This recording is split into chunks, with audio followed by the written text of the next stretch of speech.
ready to have some fun? Yeah! All right, what y'all want me to do first? Oh, What? do a silly clown dance for us. Oh. Yeah, degrade myself, huh? I don't think so. Homie, don't play that.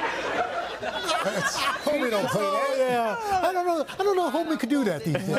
But anyway, a lot of folks, of course, remember that sketch from the groundbreaking 90s comedy series In Living Color. Just one of many shows from that era featuring black comedians. That 90s boom is the inspiration for a new book from award-winning journalist Geoff Bennett. He's a former NBC News White House correspondent who is currently the co-anchor of PBS Newshour. Well, now he is also the author of Black Out Loud, the revolutionary history of black comedy from vaudeville to 90s sitcoms. Welcome home. Welcome back. It is good to be home. Absolutely. Yeah. Great to see you all. Thanks for having me. I mean, you cover the White House for us. Now you're over at PBS now. You've won a bunch of awards for your journalism. This is not a book about that. This is a book about, 90s black comedy. Yeah. Why this topic for Geoff Bennett? This was the book I'd always wanted to read, but it hadn't been written. And it started with this lingering question. How was it in the 1990s you had all of these now iconic sitcoms on the air simultaneously? It wasn't as if there was a single breakout hit. You had all of these shows, and they had, offered very different visions and versions of black life. And that mattered on two levels. For black folks watching it, you were represented, you were being seen, and that matters. And then for everybody else, there were these windows into lives and experiences that they might not otherwise have encountered. So I wanted to understand how this era came to be, the cultural impact of it, and what it really meant to all of us watching those shows. They were formative. And the fact is, the very basis for this, you go all the way back to the 19th century in your research, and that where you had black minstrel shows where these artists had to put on blackface even though they were black, and still have to persevere through Jim Crow, slavery, and all these other things that brought us the comedy that we know today. That's right. I approached this with the instincts of a journalist, but really the heart of a fan. And I realized you could not tell the story of the 90s without tracking back to the very beginning. And the beginning of comedic performance, black comedic performance in this country, was minstrelsy, it was vaudeville. That was what those performers were only allowed to do.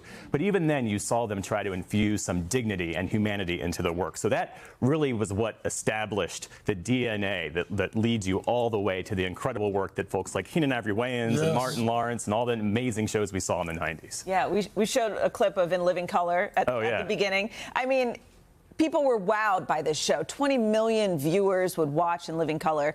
I hear it inspired your fashion sense in the 90s, right? I think we actually have a picture of your style. Oh my gosh, look at that. That was on my 12th birthday. I will say the 90s fashion didn't hold up that well, but thank God 90s comedy did. Come back. Yeah, oversized everything. Oversized t-shirts, glasses, the whole cross colors. But that was the thing. 90s, as far as I'm concerned, the 90s were the best decade in recent. But cultural creation across the board, movies, film, TV, music, it was incredible. And all of that was really captured in the show you mentioned, In Living Color. They revolutionized the Super Bowl halftime show. We would not know the Super Bowl halftime show were it not for In Living Color. In what way? Well, because back in the early 90s, the Super Bowl halftime show used to be a fairly run-of-the-mill affair. It was marching bands, that kind of thing. In Living Color aired a 20-minute shortened live version of their show, cross-programmed, counter-programmed, pulled away more than 20 million viewers. Most of those people who tuned into Living Color did not go back to the Super Bowl. The next year, the NFL and the network that carried it said, well, let's book Michael Jackson. And that's how you get the spectacle of the Super Bowl halftime show. History is important. Really quickly, you write in the book about my younger brother's favorite show of all time, Martin. What was it about Martin specifically that was so transformational? It was the physical comedy, it was the character work, it was a whole comedic ecosystem on that show.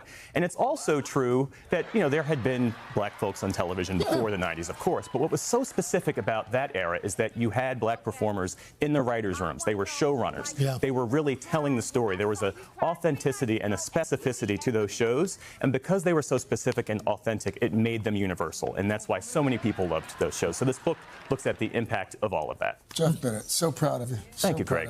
Great to see you. Thanks for being here. The book, Black Out Loud, is out tomorrow. Hey, thanks for watching. And don't forget, you can catch the Today Show every morning on NBC or take Today when you're on the go. Just follow the Today podcast on Apple Podcasts, Spotify, or wherever you listen.